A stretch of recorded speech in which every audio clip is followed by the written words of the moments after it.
June 2025, Medina County, Ohio. Donald Kupchak, a former police officer, stood before a judge for sentencing after spending 82 days in the Medina County Jail. A jury had already convicted him on 2 counts of abduction, ethnic intimidation, and assault. But just before sentencing, the judge revealed she had not yet been fully briefed on an important legal issue involving 2 of those counts. So how did this case reach that point? To understand, we have to go back to the incident that started it all. What you're about to see is body camera footage from the encounter. In the footage, a man is restrained on the ground while repeatedly saying he is a U.S. citizen. He claims he is being prevented from calling police and that his belongings have been taken. According to the allegations, the people involved were reportedly known to one another, and 2 of the men were off duty. One of them was Donald Kupchak, the same man who would later face sentencing. Watch closely, because what was said during this encounter would become extremely important later. I know you're illegal. Stay on the ground. The man continues trying to explain himself. They don't let me call police. They took my everything. Then he repeatedly insists. I'm legal. I'm a U.S. citizen. He appears confused and distressed, asking why he is being treated this way. And that moment was only the beginning. Because what happened next would lead to criminal charges, a jury verdict, and a sentencing hearing that raised serious legal questions. Legal. Okay, leave me. I know you're illegal. All right, let him go. You stay on the ground. Stay on the ground. Oh, okay. Just sit there. Yes. They don't let me call police. They took my everything. I'm good. I'm legal. Everything. I want to ask those 2 people, why make me like this? I'm legal. I'm U.S. citizen. Why? Well, what happened? I don't know. They just came. What do you mean you don't know? Well, tell me what happened. Turn around and face me. Sit down. Sit down. I just said face me. Okay. Sit down. Sit down. Oh. Thank you. Thank you. You may be seated. We are here on the matter of State of Ohio versus Donald Kupchak, case number 25CR0520. Mr. Kupchak is present in court with his counsel, Attorney Spellacy.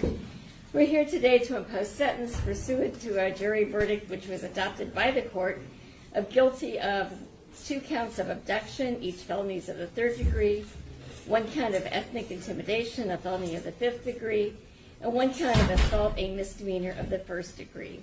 Present on behalf of the state of Ohio is Mr. Salisbury, Judge. Both, Judge. all right, Attorney McNamara and Attorney Salisbury. Mr. Salisbury, are you speaking on behalf of the state? Yes, Your Honor. Okay, do you have any recommendations? Yes, Your Honor. You heard the trial, so there's no need to belabor the facts. As I said in the Mr. Lajak sentencing, this is a crime that kind of divided the community, very impactful, we believe. We believe the jury got it right, and quite frankly, as the court shall recall, didn't take a very long time to deliberate even.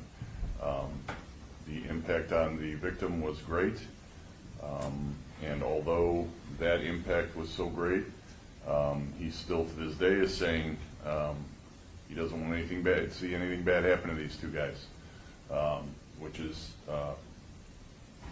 kind of amazing to me, considering what he was put through that day, both physically and mentally now, as you heard his testimony. The defendant, in my mind, has still not taken responsibility, although he does say he does never deny doing anything. I don't believe that's true. You'll recall his testimony. I don't believe he did admit to all the physical aspects that he did to the victim, but you know, I'm not saying he sat there and denied doing anything. He didn't. And again, he thought he was justified in doing so. That belief was clearly wrong, and is clearly found by the citizens of Medina County not to be tolerated. Judge, this was a clear case of ethnic intimidation, we believe a prison sentence is appropriate, and we would leave that length of which in the court's discretion. Quick clarification, ethnic intimidation in Ohio isn't a standalone crime, it enhances an underlying offense, here, abduction. The state had to prove the restraint was motivated by race, religion, or national origin. Prosecutors pointed to the victim being called illegal and questioned about his citizenship. Now, the defense is pushing back on how much responsibility Kupchak actually accepts. Thank you, Judge. Also with me is Louis Group, Your Honor, and Ms. Hanson is also sitting back there. Judge, obviously I filed a sentencing memorandum with you on June 9th. I believe I'm confident the court got it, read it. There's some great letters attached. I think they describe Don very, very accurately and very well. This is a tragic situation, obviously, for everybody. And I would disagree with Mr. Salisbury that my client he testified to what he did. We can go over the spilt milk, so to speak, but there wasn't a justification instruction, there wasn't an expert report that was submitted, but that's for a different day, Judge. But I think that could have changed the outcome substantially. Judge, I can just say that in the brief, he's a father. He's a good father. He was a coach. He was a good coach. He was a police officer. He was a good police officer.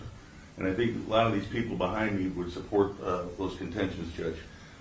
He's been in jail 82 days. They have not been an easy 82. I think the pre-sentence report indicates his likelihood of recidivism is at a score of 1. So I don't think that we need to protect the public from him. And I think the odds of this happening again are extremely unlikely. Judge, I think all those things speak to a community control sanction, and that's what we're asking you to do here. Thank you. Thank you. Mr. Kupchak, what would you like to say on your own behalf?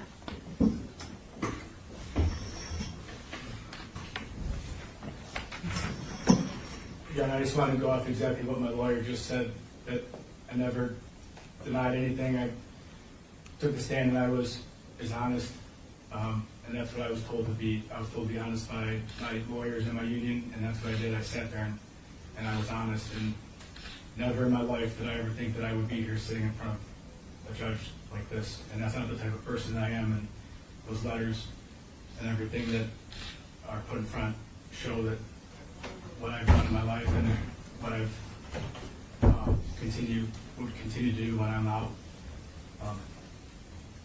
And on behalf of my lawyers and everything, I was advised to keep this to basically that. Well, Mr. Kupchak, I have read the sentencing memoranda. I have read all the letters in support. The thing that the letters in support don't discuss is the effect of your behavior on the victim in this matter. And so my focus is not on whether you're a good person, I'm sure you're a fine person, but on your behavior and the impact that had on the victim. And so after consideration of all the relevant factors set forth in the statute, and also the information contained in the pre-sentence investigation report, it is the sentence of this court that on count 1, a felony of the 3rd degree, you will have 18 months in prison. On count 2, also a felony of the 3rd degree, you will have 18 months in prison. On count 3, a felony of the 5th degree, you will have 10 months in prison. And on the misdemeanor of the 1st degree, you will have 120 days in jail. Your time will run concurrently and not consecutively. Upon your release from prison on counts 1 and 2, you will have a mandatory period of post-release control of between 1 to 3 years at the discretion of the adult parole authority. When this period of post-release control is imposed, if you violate the terms of that supervision, the adult parole authority is authorized to return you to prison for up to 9 months for any single violation, up to a maximum of 50% of your prison term for all violations. If while on post-release control you are convicted of a new felony offense, in addition to being punished for the new offense, the judge could add an additional consecutive prison term of 1 year, or whatever time remains on your post-release control term, whichever is greater. As you will be incarcerated, all fines and costs will be waived. Also, on count 3, the felony of the 5th degree, you may be subject to a period of 2 years possible discretionary post-release control. I also need to notify you of your appellate rights. You have the right to appeal the conviction or sentence in this case. You do that by filing a notice of appeal with the Clerk of Courts for the Court of Common Pleas within 30 days of this sentence. If you're unable to pay the costs of an appeal, you have the right to appeal without payment of those costs. If you're unable to obtain counsel for an appeal, counsel will be appointed without cost. If you're unable to pay the cost of documents necessary to an appeal, the documents will be provided without cost. You have a right to a notice of appeal timely filed on your behalf. Do you wish to appeal? Yes. Okay. Can you afford counsel to represent you? Yes. Then you do not need the court to appoint counsel for you, correct? No, ma'am. Right. At this time, then, you are to remain in the custody of the Medina County Sheriff's Department for transportation into the custody of the Ohio Department of Rehabilitations and Corrections. Anything else, Mr. Spells? Thank you, Judge. Just for the record, count 1 and 2 would merge. I I know it's a concurrent sentence, but I believe they would. I don't want to concede that point, Judge. I don't think they do merge. I think they're separate animus. I think he removed the victim and also restrained him at 2 separate times. So I don't want to concede that they merge. So, Mr. Spells, I have not been briefed on that issue, so at this point in time, I do not believe that they merge, but that perhaps is an issue for appeal. Here's where things get complicated. The defense argued the 2 abduction counts should merge into 1 sentence, but the prosecutor said they involved separate acts.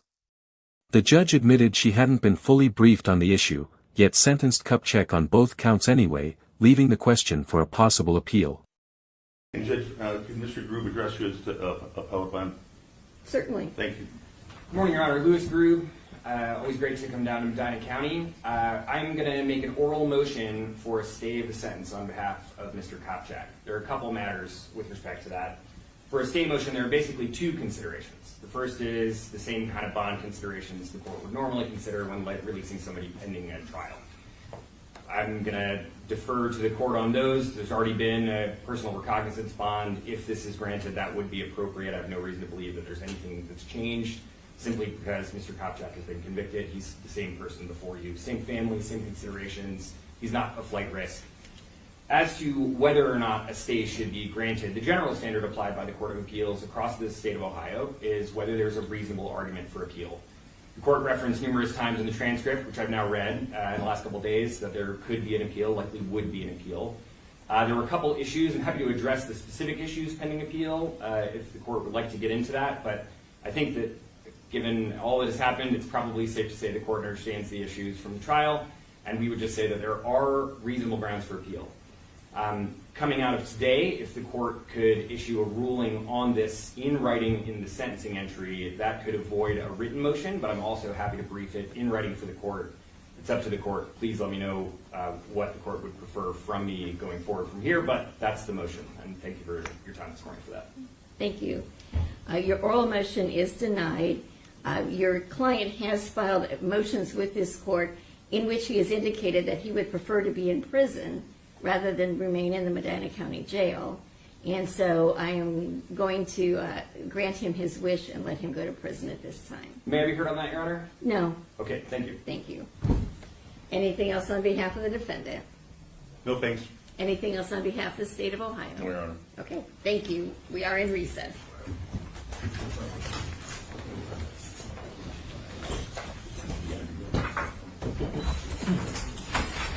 So here's where the case landed. Donald Kupchak received 18 months in prison across 2 abduction convictions, plus ethnic intimidation and assault. His attorney argued for community control, but the court rejected it. The bigger issue is that the judge sentenced him on both abduction counts while admitting she hadn't been fully briefed on whether they should merge. Kupchak plans to appeal.